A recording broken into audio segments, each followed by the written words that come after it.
Vi stiller om til Jens Christian, som står på Banegårdspladsen. Vores journalistik er meget populær i dag. Jyske Vestkysten er med på bølgerne. Hvad er redaktør for en dag? Redaktør for en dag, det er en idé, vi fik i forbindelse med, at vi her i januar har fejret vores 20-års jubilæum. Og en af de ting, vi gerne ville, det var ligesom at åbne muligheden op for nogle af vores kunder for at få indflydelse på, hvad der skulle stå i avisen. Så i alle vores 9 lokalsektioner har vi i dag en fremmed mand eller kvinde i redaktørstolen, og det synes vi, det er rigtig spændende. Hvem kan være redaktør for en dag? Det kan stort set alle. Vi har simpelthen slået stillingen op, havde jeg nær sagt, altså haft annoncer i avisen, hvor vi har givet mulighed for, at man kunne melde sig, og så har vi valgt dem, vi synes kunne sende de bedste ansøgninger. Hvilke krav er der udvalgt de 9? Der er jo sådan set ikke andre krav, end at vi bad dem, der gerne ville prøve det, om at have nogle idéer til nogle gode historier, som de gerne vil forsøge at få lavet i løbet af i dag, og som man så kan læse i avisen i morgen. Så det var ikke noget med, at man skulle have en bestemt uddannelse eller noget i den stil. Man skulle simpelthen bare have nogle gode idéer til lokale historier. Så på et eller andet tidspunkt, når vi har billederne selv, så skal vi også have fundet ud af, hvad er forsidebilledet, og hvad er teksten, der skal stå i feltet. Ja, og det er der omkring kl. 4, man finder ud af det. Sådan 4-5 stykker. Ja, det er sidst på eftermiddagen, der. Ja. Hvorfor vil du være redaktør for en dag? Jamen, da muligheden bød sig, så synes jeg, så var det da værd at gribe chancen. Fordi at Esbjerg, synes jeg jo, det er en meget spændende by. Det her, jeg er født og opvokset. Det her, jeg er med til at påvirke tingene i mit virke som byrådsmedlem. Så hvis man også kan få lov til at sidde på redaktørstolen for en dag og beskrive byen, så er det jo en kæmpe mulighed. Skide smart. Ja. Ja, det er smart, men det er irriterende, at vi ikke kan tage hinandens. Ja, okay, så man ikke kan komme i kontakt med. Hvad tror du kan opnå på en enkelt dag? Ja, jeg håber, jeg har fået en hel uge, fordi så kunne jeg opnå endnu mere. Men på en enkelt dag, der kan jeg nå at sætte fokus på nogle ting. Blandt andet, hvordan Esbjerg skal kendetegnes som en studieby. Hvordan vi får flere akademikere ansat. Det er 2 emner, som vi tager op her i dag. Fordi jeg har fået det arrangeret sådan, det der jeg skrev, det tog længere, det kommer til at blive rekorder. Fordi det er bare lige at få godkendt de der tunge uddannelser.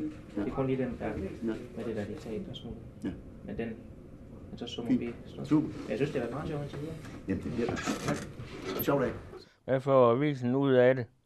Vi får forhåbentlig nogle rigtig gode historier til vores læsere i morgen. Måske nogle lidt anderledes historier, end vi er vant til at have i avisen, fordi det jo den her gang ikke er en journalist, som har siddet og prioriteret og valgt, hvad der skal i avisen i morgen, men derimod nogle mennesker, som har nogle helt andre kvalifikationer, nemlig at de er lokale og kender deres lokalområde, og derfor har nogle gode idéer til lokale historier.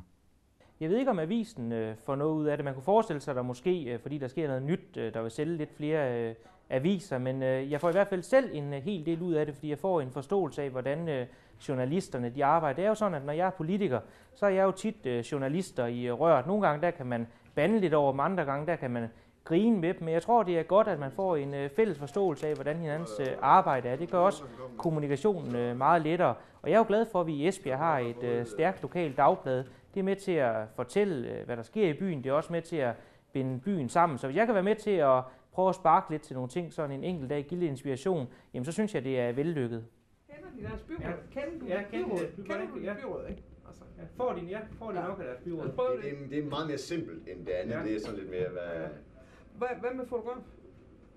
Vi går lige ind og kigger på en fotoplan, så skal vi. Jeg hører jo tit, at Jyske Vestkysten får lidt kritik, fordi man siger, at det er den borgerlige presse, det liberale hus, der ligger nede på Banegårdspladsen. Det har jo også et liberalt grundsyn i forhold til udgivererklæring.